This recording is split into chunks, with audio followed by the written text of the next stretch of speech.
Assalamualaikum warahmatullahi wabarakatuh. Alhamdulillah, alhamdulillahilladzi ja'ala lakumul arda firasya was samaa'a binaa'a wa anzala minas samaa'i maa'an fa akhraja bihi minats thamarati rizqan lakum fala taj'alu lillahi andadan wa antum ta'lamun. أشهد أن لا إله إلا الله وأشهد أن محمدا عبده ورسوله اللهم صل وسلم وبارك على نبينا محمد وعلى آله وأصحابه أجمعين. Bapak Ibu yang Allah cintai, marilah puja dan puji syukur kita haturkan, kita sanjungkan, kita panjatkan, kita langitkan kehadirat Allah Subhanahu wa taala yang sampai dengan saat ini masih berkenan melimpahkan kepada kita kenikmatan berupa nikmat taufik dan hidayahnya sehingga Allah mudahkan langkah kita menuju masjid yang mulia ini. Yang pertama untuk melaksanakan satu ibadah yang memiliki nilai tinggi di hadapan Allah, yakni salat subuh berjamaah. Baginda Nabi bersabda, barang siapa andai saja mereka mengetahui pahala yang disediakan oleh Allah Subhanahu wa taala pada setiap salat subuh dan isya berjamaah, niscaya mereka akan mendatanginya walaupun dengan cara merangkak. Andai mereka tahu, sayangnya pahala di akhirat itu sifatnya nggak kelihatan. Beda dengan kehidupan dunia. Memang dibuat seperti itu supaya Allah uji di antara kita siapa yang paling baik amal. Allah ciptakan kehidupan dan kematian sebagai misteri, sebagai hal yang tidak diketahui, adalah sebagai ujian untuk kita. Allazi khalaqal mauta wal hayata liyabluwakum ayyukum ahsanu amala. Allah ciptakan kehidupan kematian ini untuk menguji kita. Siapa di antara kita yang paling baik amal? Memang ujian disembunyikan. Kalau dikasih tahu jawabannya, namanya bukan ujian. Maka pahala pun nggak diberitahu secara langsung supaya menjadi ujian untuk kita. Andai kata mungkin kalau kita diberitahu kapan meninggalnya, itu enak sekali ya Bu. Tinggal kita kalau meninggalnya masih 10 tahun lagi, ya, santai-santai. 5 tahun santai. Nah, tinggal 2 tahun baru fokus ibadah. Boleh jadi kalau nanti kematian dikasih tahu, nanti ada peringatan atau hajatan kematian. Ini besok tidak lagi ada undangan hanya pernikahan atau akikah saja. Boleh jadi nanti ada hajatan kematian. Ini besok ada undangan. Undangannya berbunyi, dimohon hadir pada acara kematian saya, yang insya Allah akan dilaksanakan pada hari sekian, tanggal sekian, jam sekian. Insya Allah malaikat Israel akan datang pukul sekian. Tapi tidak diberitahukan, dirahasiakan. Supaya apa? Supaya menguji kita. Allah menguji kita siapa yang paling baik amal.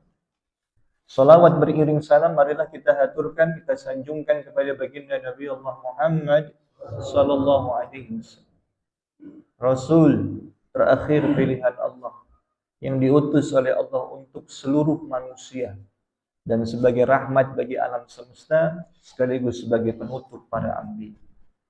Pagi ini kita akan membahas tema tentang birrul walidain. Apa ikut birrul walidain? Berbuat baik atau berbakti kepada kedua orang tua. Mengapa penting belajar tema ini? Karena berbakti kepada kedua orang tua itu merupakan amalan yang memiliki posisi tinggi dalam Islam.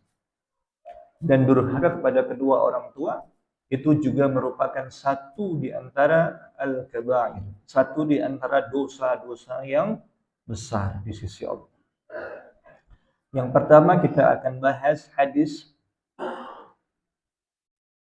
ini ditulis dalam kitab Bulughul Maram pada bab kebaikan dan kekerabatan karya Imam Ibnu Hajar Al-Asqalani. Pelan-pelan ya. Wa an Abdullah ibni Amr. Wa an Abdullah, dan dari Abdullah ibni Amr bin Amr radhiyallahu anhu. Semoga Allah meridhoi keduanya. Meridhoi Amr bin As, bapaknya, dan anaknya namanya Abdullah. Anin Nabi sallallahu alaihi wasallam qala, dari baginda Nabi sallallahu alaihi wasallam beliau bersabda, ridallahi fi ridal walidain. Ridha Allah itu terletak pada ridha kedua orang tua. Sebaliknya, wasakhatullahi, dan laknat Allah atau murka Allah, fi sakhatil walidain, terletak pada murka kedua orang tua. Bukankah kita hidup itu kita minta supaya Allah ridha sama kita? Bahkan dalam salat, dalam doa-doa kita berdoa kepada Allah, innas salati wa nusuki wa mahyaya wa mamati lillahi rabbil alamin. Sesungguhnya salatku, wa nusuki, dan kurbanku atau ibadahku, wa mahyaya, hidupku, wa mamati, matiku, lillah, hanya untuk mengharap ridha Allah, Tuhan semesta alam. Dan Allah Subhanahu wa ta'ala menitipkan ridhanya kepada dua makhluk yang paling punya jasa besar dalam hidup kita di dunia ini, yakni kedua orang tua. Murkanya menjadi murka Allah, dan ridha mereka menjadi ridha Allah Subhanahu wa ta'ala. Alasan yang kedua, berbuat baik kepada kedua orang tua menikah merupakan amalan yang menjadi amalan utama. Ada seorang sahabat namanya Abdullah bin Mas'ud. An Abdullah ibni Mas'udin qala, dari Abdullah ibnu Mas'ud beliau berkata, Sa'altu Rasulullah sallallahu alaihi wasallam, aku bertanya kepada baginda Rasulullah sallallahu alaihi wasallam, ayyul a'mali afdalu, apa amal yang paling afdal ya Rasul? Apa amal yang paling utama? Maka qala, beliau bersabda, amal yang paling utama itu yang pertama, as-salatu liwaqtiha, salatlah pada waktu. Apa makna salatlah pada waktunya? Maknanya kata para ulama, di awal waktu. Ada waktu yang pertama, segera setelah kemudian masuk waktu, ditandai dengan azan, segera melaksanakan kewajiban. As-salatu liwaqtiha, ini amal yang paling utama. Qal, masih belum puas sahabat Ibnu Mas'ud ini, dia tanya lagi. Qultu thumma ayyun, aku bertanya lagi, thumma ayyun, kemudian apa lagi ya Rasul? Maka baginda bersabda, qala birrul walidain, amal yang kedua setelah sholat tepat pada waktunya ialah birrul walidain, berbuat baik kepada orang tua. Qultu thumma ayyun, aku belum puas, kembali bertanya, thumma ayyun, kemudian apa lagi ya Rasul? Maka baginda bersabda, qala al-jihadu fi sabilillah, baru yang ketiga, jihad fi sabilillah, berperang di jalan Allah. Kita lihat secara urutan. Yang pertama apa tadi Pak? Sholat tepat waktu. Yang kedua, berbuat baik kepada orang tua. Yang ketiga, jihad. Berarti posisi berbuat baik kepada kedua orang tuanya, berbuat baik pada kedua orang tua di atas jihad.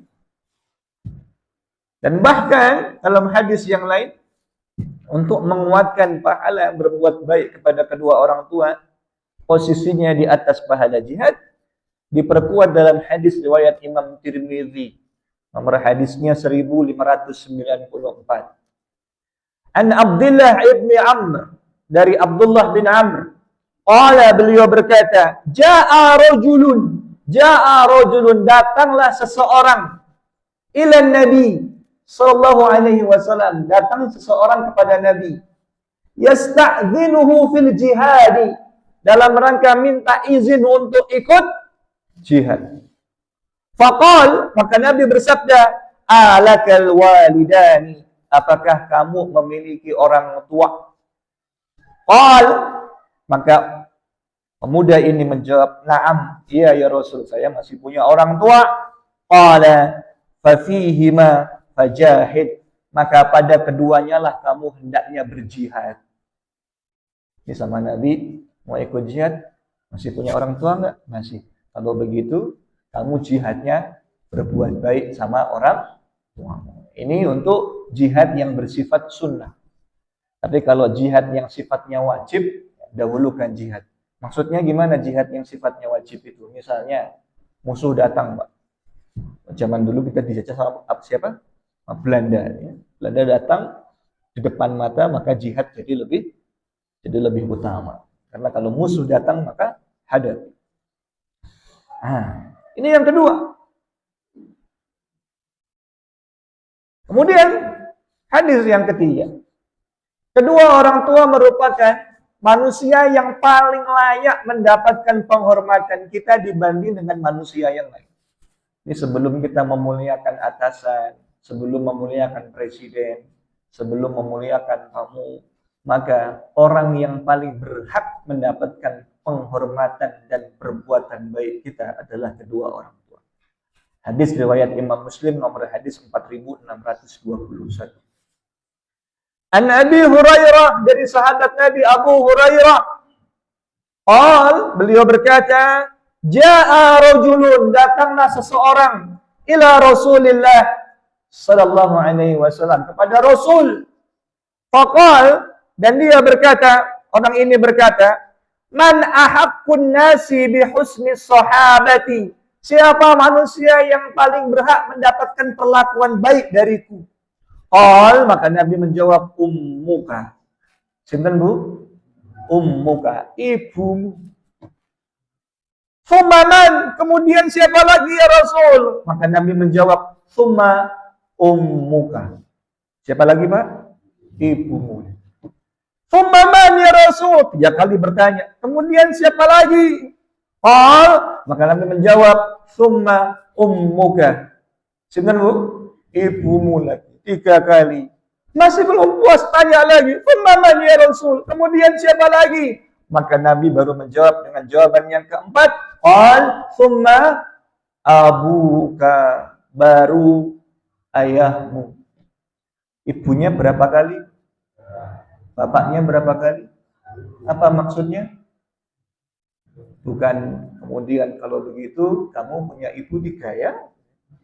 Ini ibumu baru ayam. Bukan begitu tafsirannya ya. Baik, apa maknanya? Fafil hadis dalilun, hadis ini merupakan dalil ala anna mahabbatal ummi, yakni penghormatan atau cinta kepada ibunda, wasyafaqata 'alaiha, dan memberikan kasih sayang kepada dia, yang bagi antakuna thalathata amsalil abi, disebut oleh Nabi 3 kali lebih berhak dibandingkan dengan ayah. Kenapa? Apa maknanya? Annal umma, sesungguhnya seorang ibu itu tanfaridu anil abi, berbeda daripada seorang ayah, bi thalathati asya', dalam 3 hal. Kira-kira apa beda bapak dan ibu dalam 3 hal, Pak? Yang pertama, su'ubatil hamli, seorang ibu itu hamil. Dia mengandung. Bapak sakit mengandung? Tidak bisa. Secanggih-canggihnya teknologi untuk mengubah laki-laki jadi perempuan, bisakah manusia itu membuat rahim? Nggak bisa. Zaman sekarang mungkin bisa operasi plastik, mengubah tampilan laki-laki jadi perempuan. Bahkan kemarin viral ada tukang make up yang disangka perempuan ternyata cowok. Tapi manusia nggak bisa buat rahim. Maka ibu tuh mengandung. Dimana ketika ibu mengandung itu berat. Kondisinya luar biasa. Mau tidur susah, nggak bisa miring, nafasnya ngap-ngapan gitu ya. Apalagi kalau sudah hamil besar, sudah mulai masuk 8-9 bulan, sulit sekali untuk membawa diri. Yang kedua, kalau ibu hamil berarti ibu juga melahirkan. Wa su'ubatil wad'i. Maka seorang ibu menanggung sakitnya melahirkan. Bapak pernah melihat ibu melahirkan? Saya 2 kali melihat istri saya melahirkan. Masya Allah. Bahkan kedua-duanya itu dalam proses induksi. Sakit. Anak-anaknya nggak mau keluar-keluar. Jadi diinfus itu. Sakitnya dari mulai subuh jam 5 pagi. Bukaan pertama. Keluarnya setengah 4 sore. Melihat sakit. Mau di sesar nggak mau. Jadi masih tetap bertahan ingin melahirkan normal. Kalau yang kedua lebih cepat. Bahkan sudah nggak keluar-keluar, di infus itu tidak terasa. Tidak terasa sakit, nggak bukaan-bukaan. Bukaan pertama setengah 4 sore, setengah 7 sudah keluar. Alhamdulillah. Itu anak yang kedua. Sakitnya luar biasa. Taruhannya nyawa. Makanya Nabi bersabda, perempuan yang wafat ketika melahirkan memiliki pahala seperti syuhada. Dia syahid di jalan Allah karena jasanya melahirkan putra. Bapak-bapak tidak melahirkan. Dia hanya menemani istrinya melahirkan. Yang menemani. Yang tidak juga banyak. Karena ada alasan lain, karena pekerjaan misalnya. Karena ibu melahirkan, yang ketiga, apalagi Pak? Dia menyusui. Wasu'ubatir radha', dan seorang ibu mengalami sulitnya fase menyusui, apalagi ketika anaknya baru lahir. Biasanya lek-lekan. Anaknya nangis, ibunya harus bangun. Ngapain? Menyusui. Ya, kalau suaminya itu ikut bangun, kadang-kadang suaminya tidur lagi. Saya juga sering mengalami hal itu, kesal, capek. Ketika kemudian istrinya bangun, saya berusaha menemani, tapi kadang-kadang tidak kuat karena paginya harus bekerja. Padahal istri juga bekerja, bahkan pekerjaan istri lebih lama, 24 jam. Kalau kita laki-laki paling hanya di kantor, sampai rumah inginnya istirahat. Inilah alasan kenapa ibu mendapatkan 3 kali penghormatan dibanding ayah. Kenapa? Karena ibu memiliki 3 hal yang tidak dimiliki oleh seorang ayah dalam rangka pengasuhan anak. Kemudian, fahadhihi tanfaridu bihal ummu. Semua hal ini bisa ditanggung oleh ibu dan tidak bisa di-sharing ke bapak. Bapak nggak bisa diminta untuk bantuin mengandung. Nggak bisa dipindah tuh kandungannya. Pak, capek Pak, tolong ambil. Nggak bisa. Bapak nggak bisa diminta untuk gantian melahirkan. Kemarin saya sudah pernah melahirkan Pak, tahun ini gantian. Nggak bisa. Ibu terus yang melahirkan. Dan yang ketiga juga menyusui. Nggak mungkin kemudian ASInya dipindahkan ke bapak. Titip dulu Pak, nanti kalau anaknya bangun susui. Nggak bisa. Watashqa, dan ia mengalami kesulitan karenanya. Tsumma tusarikul aba, kemudian ibu juga harus bekerja sama dengan ayah fit tarbiyah dalam rangka pendidikan anak. Dan bahkan pendidikan anak di fase-fase awal ketika mereka hidup itu banyak dilakukan oleh ibunya.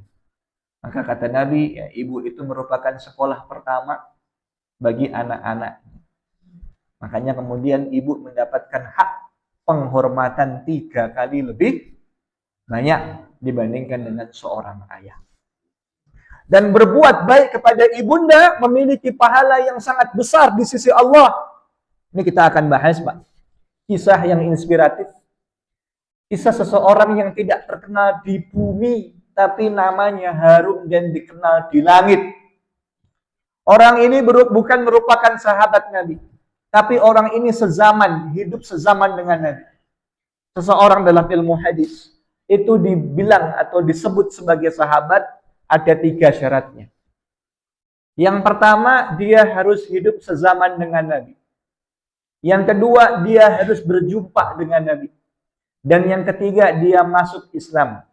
Kalau seseorang punya 3 hal ini, dia hidup sezaman dengan Nabi, dia pernah berjumpa dengan Nabi, dan dia masuk Islam, maka orang ini disebut dengan sahabat Nabi.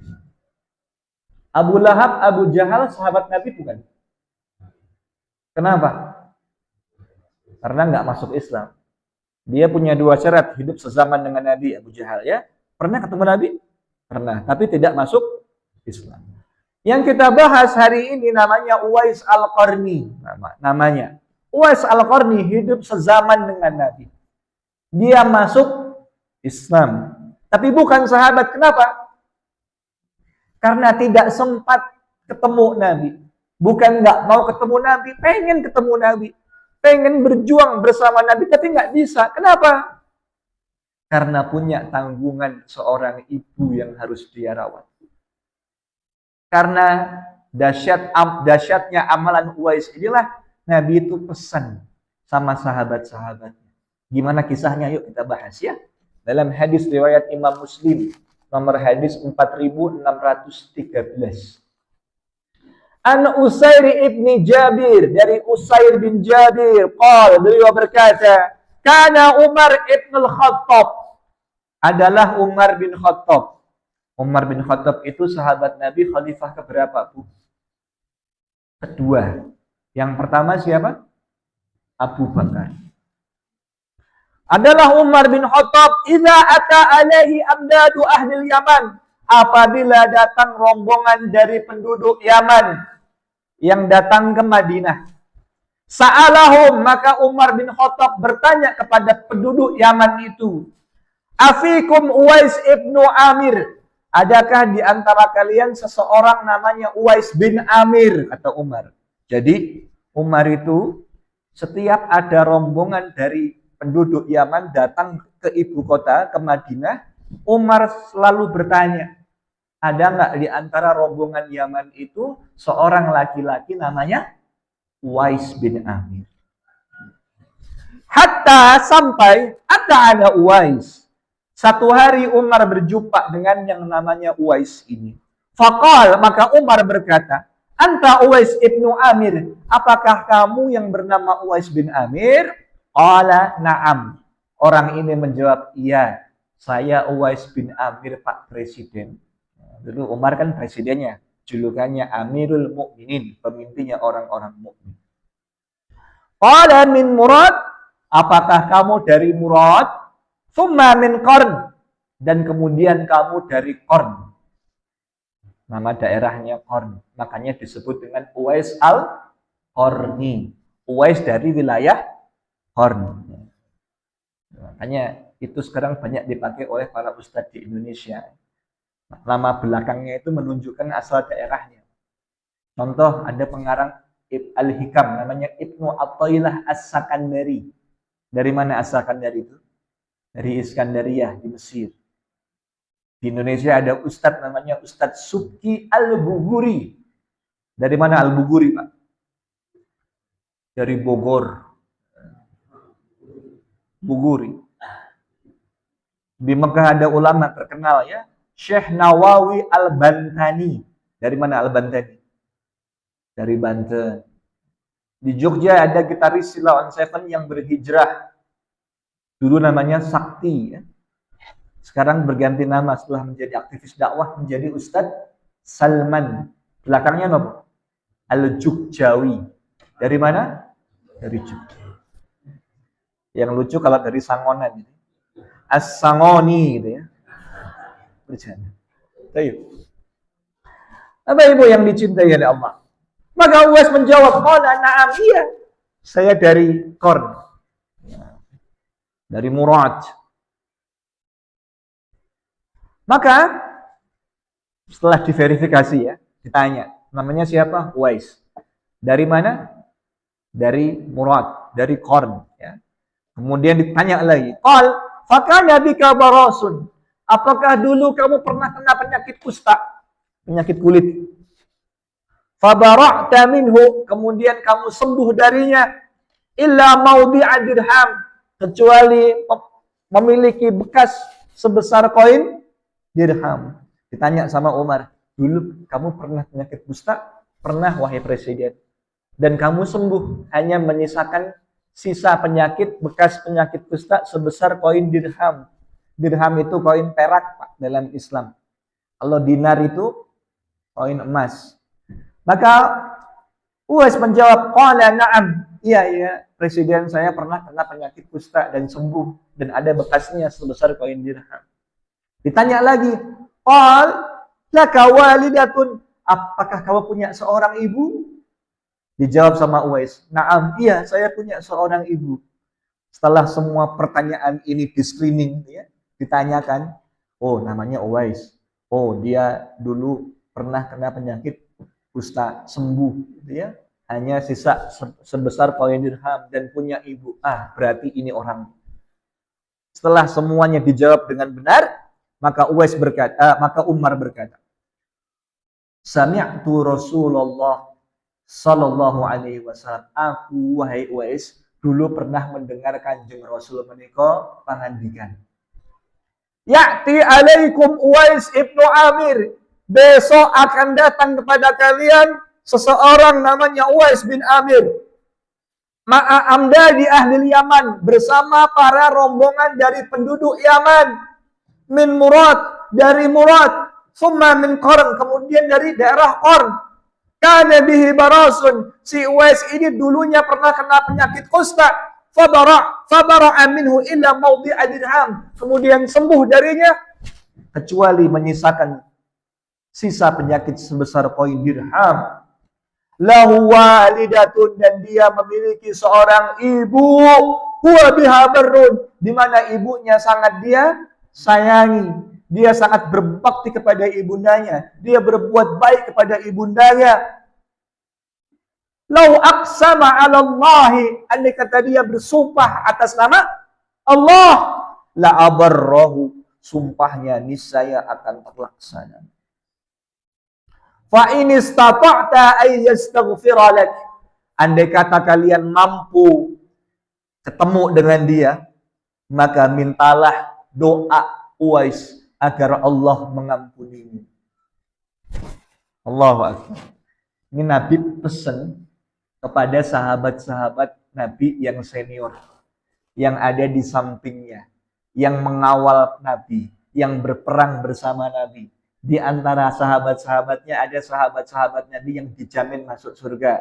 Ada Abu Bakar, ada Umar bin Khattab, ada Utsman bin Affan, ada Ali bin Abi Thalib, dan sahabat-sahabat yang lainnya. Nabi pesan sama sahabat-sahabat senior yang berperang bersamanya, sahabatku, besok ada orang namanya Uwais dari Yaman, punya ibu. Kalau dia bersumpah, terlaksana sumpahnya. Kalau dia berdoa, doanya dikabulkan. Andai kata kalian mau dan mampu ketemu dengan Uwais ini, minta doa kepadanya. Bayangkan, ini sahabat senior loh, yang hidupnya sama Kanjeng Nabi, yang berperang dengan Nabi, minta doa sama laki-laki yang hidupnya jauh dari Nabi, yang tidak bisa ketemu Nabi. Tapi dia memiliki satu keistimewaan. Apa istimewanya? Jaga ibu, berbuat baik kepada ibundanya. Maka sahabat-sahabatnya Nabi diminta untuk minta doa sama Uwais. Andai kata kamu mampu melakukan hal itu, minta doa sama Uwais, faf'al, lakukanlah. Maka Uwais, kata Umar, hari ini aku berjumpa denganmu, fastaghfirli, maka mohonkanlah kepada Allah ampunan untukku. Fastaghfara lahu, maka Uwais pun memohonkan kepada Allah ampunan buat Umar. Faqala lahu Umar, maka Umar bin Khattab, si presiden, berkata kepada Uwais, aina turid, kamu mau kemana? Kamu hendak pergi kemana? Maka Uwais menjawab, qal al-Kufah, saya mau pergi ke Kufah, presiden. Di mana Kufah itu? Kufah itu di Irak. Jadi Umar itu presiden khalifah kedua Nabi yang wilayahnya itu luas. Karena perluasan sampai Syam, sampai Irak, ya, sampai Mesir. Maka Umar berkata kepada Uwais, ala aktubu laka ila amilaha. Perlukah aku tuliskan surat untuk gubernur Kufah? Kalau mendapatkan surat dari presiden, gimana Pak? Berarti orang ini nanti mendapatkan privilege, ya, mendapatkan keutamaan tamu terhormat karena berbekal surat dari. Untung yang ditawari bukan Nizam Zulfikar, ya Pak. Yang ditawari Uwais. Apa jawab Uwais? Qala qala akunu fi ghabra'in nasi ahabbu ilayya. Kata Uwais, presiden menjadi orang yang biasa-biasa saja lebih aku sukai dibandingkan menjadi orang yang terkenal. Ini jawaban Uwais. Kalau sekarang orang berlomba-lomba agar jadi terkenal, bikin konten, apa-apa di share, apa-apa di foto, mau makan di foto, mau tidur di foto, sholat di foto, ngaji di foto, ngasih bantuan di foto. Ini bukan sindiran loh Pak ya. Baik. Hadirin yang dicintai oleh Allah Subhanahu wa taala. Maka setelah itu, setelah Uwais pergi ke Kufah, falamma kana minal am, pada tahun berikutnya, al-muqbili hajja rajulun min asyrafi, gubernurnya Kufah, pejabatnya Kufah itu beribadah haji ke Mekah. Fawafaqa Umar, maka gubernur Kufah, tempat di mana Uwais tinggal, fawafaqa Umar, sowan kepada presiden, bertemu kepada Umar bin Khattab. Kemudian Umar bin Khattab fasa'alahu an Uwais, bertanya tentang kabarnya Uwais. Gubernur, pejabat, gimana kabarnya Uwais yang kemarin datang ke Kufah? Maka pejabat ini menjawab, taraktuhu rasal baiti qalil mata. Aku tempatkan Uwais presiden di rumah qalil mata yang sangat-sangat sederhana. Mendengar hal itu, Umar berkata, gubernur, pejabat, sungguh dulu aku mendengar Rasul bersabda, besok akan datang kepada kalian seseorang namanya Uwais. Dari mana? Yaman. Apa cirinya? Pernah kena penyakit, sembuh hanya menyisakan sebesar koin, punya ibu, sangat berbakti kepada, kalau dia bersumpah, terlaksana sumpahnya. Kalau dia berdoa, dikabulkan doanya. Kalau kalian mampu minta doa, maka lakukanlah. Mendengar hal itu, ketika gubernurnya pulang sampai di rumah, fa'ata Uwais, maka dia menemui Uwais. Faqal, dan berkata kepada Uwais, istaghfirli Uwais, mohonkanlah ampunan Allah untukku, untuk si gubernur Kufah ini. Qal, maka berkata Uwais, anta ahdathu ahdan bisafarin shalih. Pak Gubernur, Anda ini habis pulang berpergian, yang berpergiannya ini safar yang shalih, nindakaken ibadah haji. Pak Gubernur, seharusnya sayalah yang minta doa kepada Anda. Yang baru pulang haji siapa? Gubernurnya. Kebalik Pak Gubernur, sayalah yang seharusnya minta doa sama Anda. Setelah diam beberapa saat, Uwais berkata, laqitu Umar. Pak Gubernur, apakah Anda berjumpa dengan Umar bin Khattab? Apakah Anda bertemu dengan presiden sehingga Anda pulang-pulang langsung menemui saya minta doa sama saya? Maka Pak Gubernurnya bilang, qala na'am, iya wahai Uwais, aku mendengar presiden menyebutkan tentang keutamaan darimu dan doa-doamu yang dikabulkan. Maka fastaghfara lahu, Uwais pun memohonkan ampunan untuk Umar bin Khattab. Fafatina lahun nas. Maka setelah itu Uwais menjadi orang yang terkenal di kalangan manusia. Kenapa terkenal? Dia jadi viral, Pak. Karena doanya dikabulkan. Kira-kira kalau zaman sekarang ada orang yang kemudian viral doanya dikabulkan, biasanya terus gimana, Pak? Oh, doanya dijual gitu ya.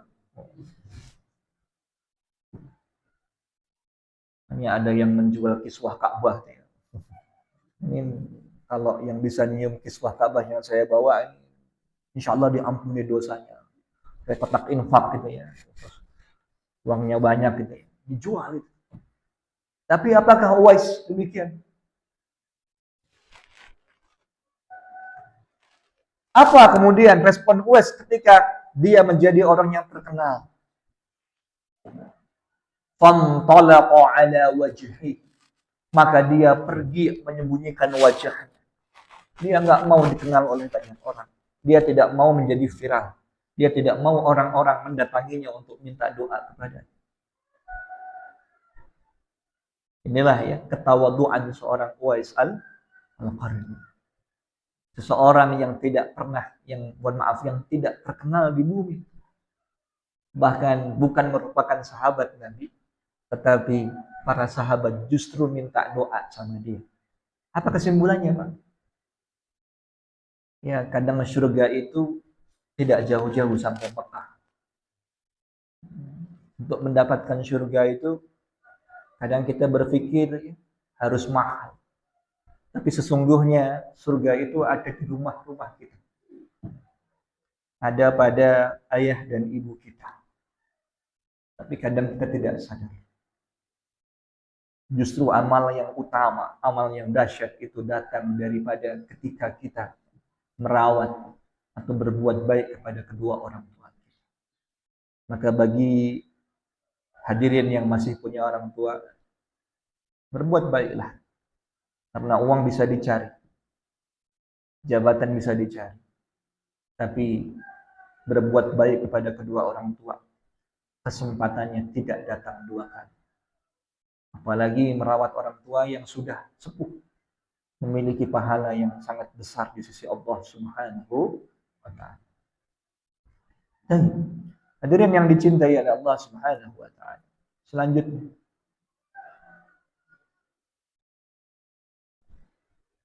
hadis riwayat Imam Ahmad. Man ahabba an yamudda lahu fi umrihi. Man, barang siapa, ahabba, yang cinta, an yamudda lahu fi umrihi, dan ingin dipanjangkan umurnya. Wa an yazada lahu fi rizqihi, dan ditambah rizkinya. Barang siapa, Nabi bersabda, yang mau umurnya tambah dan yang mau ditambah pula rizkinya, falyabarra walidayhi, maka hendaknya dia berbuat baik kepada orang tuanya, wal yasil rahimah, dan menyambung tali silaturahim. Apakah umur bisa tambah? Apakah rezeki bisa bertambah? Bukankah umur sudah ditetapkan oleh Allah di Lauhul Mahfuz? Setiap kita sudah tercatat takdirnya, berapa umurnya, siapa jodohnya, kapan wafatnya di Lauhul Mahfuz. Lalu apa makna dalam hadis ini ditambahkan umurnya dan ditambahkan rezekinya? Kita lihat ya. Penjelasan para ulama tentang makna hadis ini, diantaranya menurut Imam Ibnu Hajar al-Asqalani dalam kitab Fathul Bari. Wa makna, dan makna takhiril ajal, diakhirkan ajal, ditambah umurnya maksudnya. Wa ziyadatul umur, dan ditambah umur. Maksudnya ialah az-ziyadah bil barakah fi. Az-ziyadah yakni maknanya bertambahnya bil barakati fihi, keberkahan dalam umurnya. Yang ditambah bukan bilangan umurnya, tetapi keberkahan daripada usia. Apa makna berkah? Kita kan sering berkata yang penting berkah. Apa itu berkah? Barakah bermakna ziyadatul khair. Keberkahan itu maknanya bertambahnya kebaikan dari kebaikan yang dilimpahkan oleh Allah. Boleh jadi umurnya pendek, tetapi keberkahannya banyak. Karena usia biologis dengan usia keberkahan itu beda. Contoh, Nabi itu usia biologisnya berapa tahun?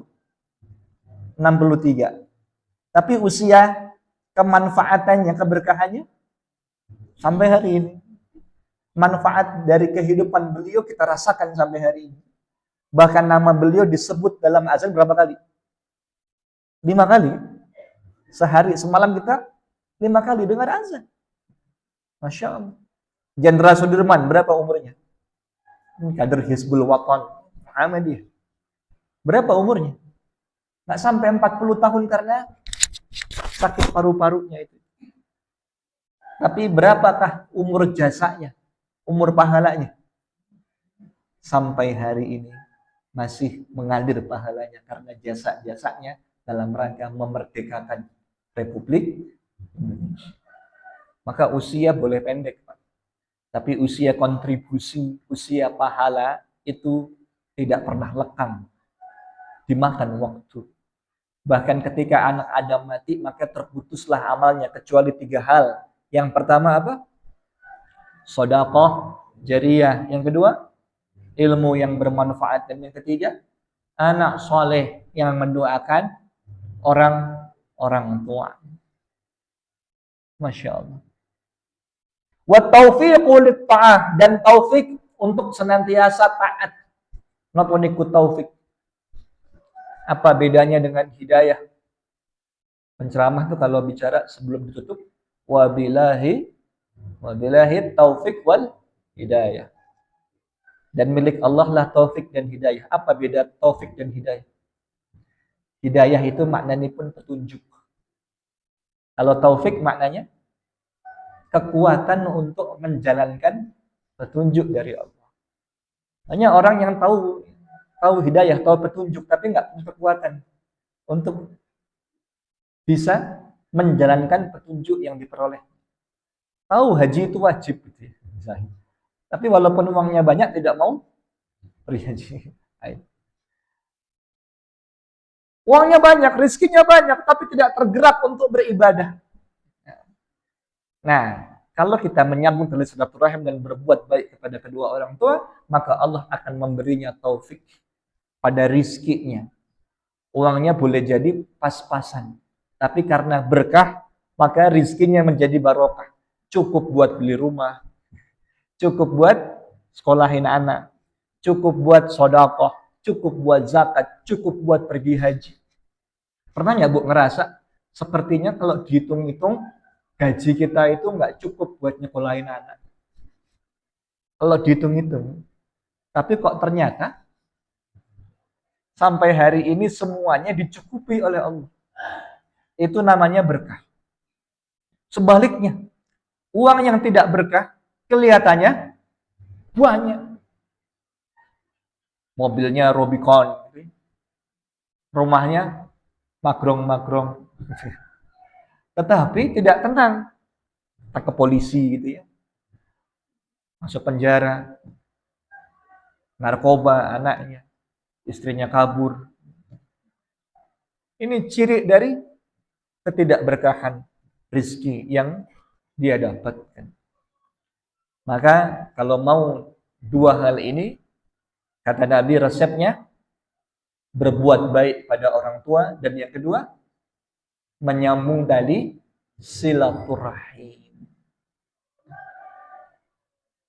Ada budaya Jawa yang harus di reframing terkait dengan silaturahim ini. Jangan sampai diamalkan. Apa contohnya? Contoh orang Jawa itu kalau lagi marah sama anaknya, dia punya 5 anak, marah dengan anak yang ketiga, anaknya keluar rumah, orang tuanya bilang, hilang-hilangan. Apa maknanya itu, Pak? Hilang-hilangan dok siji. Isi ondok liane gitu ya. Nah, itu nggak boleh. Itu memutus tali silaturahim. Nggak boleh. Atau marah sama saudaranya. Dia 6 saudara, malah sama yang keempat. Yang keempat sama yang kelima ribut terus. Kakaknya bilang, "Dadi yo banyu ora, dadi yo godhong ora." Napa niku artinya?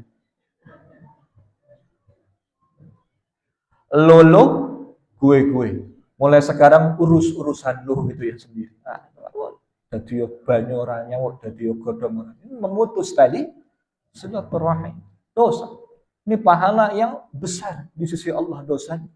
Yakni durhaka kepada kedua orang tua dan memutus tali silaturahim. Dan bahkan tidak perlu nunggu sampai di akhirat, di dunia sudah dibalas di sisi Allah Subhanahu wa taala. Na'udzubillahi min dzalik. Yang berikutnya, orang tua yang telah menginvestasikan anaknya menjadi anak yang soleh akan diangkat derajatnya di sisi Allah di akhirat nanti. Nabi bersabda dalam hadis riwayat Imam Ahmad, "Innallaha, sesungguhnya Allah, liyarfa'ud darajata li abdis salih fil jannah." Akan mengangkat derajat seseorang hamba yang soleh fil jannah, di surga. Fayaqul, maka orang ini berkata, "Ya Rabbi, ya Rabbi, wahai Tuhanku, man aina li hadza?" Dari mana ini semua? Kenapa posisi saya, derajat saya di surga dinaikkan ya Allah? Fayaqul, maka Allah menjawab, bi istighfari walidaka lak. Kamu bisa naik derajatnya di sisi Allah disebabkan karena doa anakmu yang memohonkan ampunan untuk.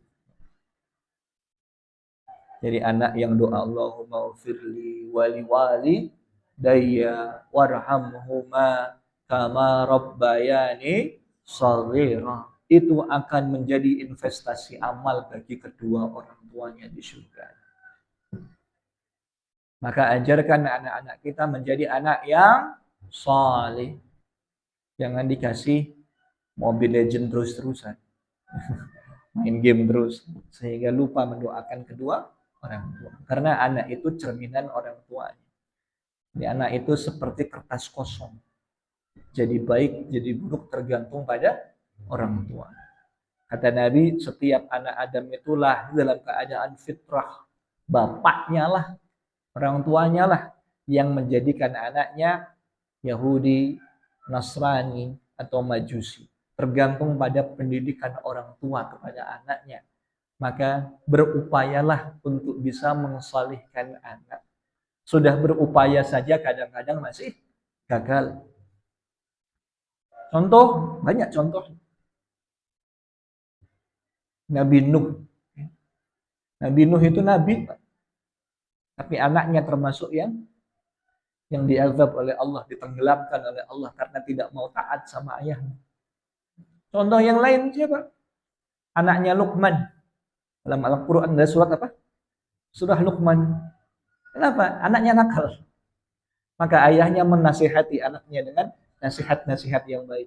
Wa idh qala Luqmanu li ibnihi ya bunayya la tusyrik billah. Janganlah engkau berbuat syirik kepada Allah. Inna syirka la zulmun adzim. Sesungguhnya syirik itu kezaliman yang besar. Baik. Jam berapa Pak syuruknya? Pas. Alhamdulillah. Waktunya sudah selesai. Sebelum ditutup dengan doa, mari kita ulang dulu sebentar. Biasanya penceramah itu banyak bicara, banyak salahnya. Tapi kalau jamaah yang mendengarkan, biasanya banyak mendengarkan, banyak ngantuknya. Plus lupa ya, apalagi subuh-subuh begini. Baik, tadi dibahas tentang 3 amal yang utama. Pertanyaan sahabat Nabi dari Ibnu Mas'ud. Nabi menjawab ada 3 amal yang utama. Yang pertama apa Pak?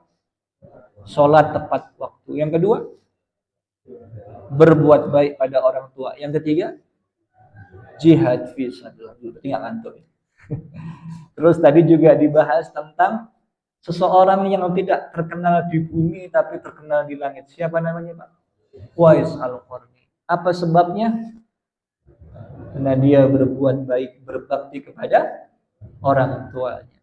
Terus tadi juga dibahas tentang dua orang yang paling berhak mendapatkan penghormatan dari kita. Yang pertama siapa? Ibu kita. Yang kedua? Yang ketiga? Yang keempat? Kenapa ibu disebut 3 kali? Yang pertama ibu mengandung, yang kedua, yang ketiga. Yes. Kemudian tadi kalau ingin dipanjangkan umurnya dan ditambah rezekinya ada 2 syaratnya, tahu Pak? Berbuat baik kepada, dan yang kedua menyambung tali silaturahim. Alhamdulillah demikian, semoga bermanfaat. Kurang lebihnya mohon maaf. Mari kita berdoa sama-sama. Bismillahirrahmanirrahim. Alhamdulillahi rabbil alamin. Allahumma salli wa sallim wa barik ala nabiyyina Muhammad.